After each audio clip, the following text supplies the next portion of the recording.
તો ગંભીરા બ્રિજ દુર્ઘટનામાં મૃત્યુઆંક વધ્યો છે। સારવાર દરમિયાન વધુ એક વ્યક્તિનું મોત નીપજ્યું। નરેન્દ્રસિંહ રતનસિંહ પરમારનું સારવાર દરમિયાન એસએસજી હોસ્પિટલમાં મોત નીપજ્યું છે। 42 વર્ષીય નરેન્દ્રસિંહ પરમાર બોરસદના રહેવાસી હતા। બ્રિજના ગટર નીચે વધુ એક મૃતદેહ દેખાયો અને ફસાયેલા મૃતદેહને બહાર કાઢવાની કવાયત હાથ ધરાઈ હતી। ત્યારે બ્રિજ દુર્ઘટનામાં મોતનો આંક હવે 20એ પહોંચ્યો છે।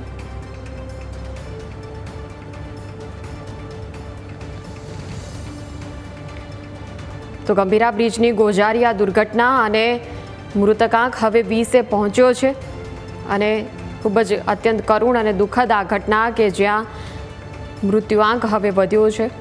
સારવાર દરમિયાન નરેન્દ્રસિંહ પરમાર નામના વ્યક્તિનું મૃત્યુ થયું છે। બોરસદના રહેવાસી હતા 42 વર્ષીય નરેન્દ્રસિંહ પરમાર કે જેમનું એસએસજી હોસ્પિટલમાં સારવાર દરમિયાન મૃત્યુ થયું છે।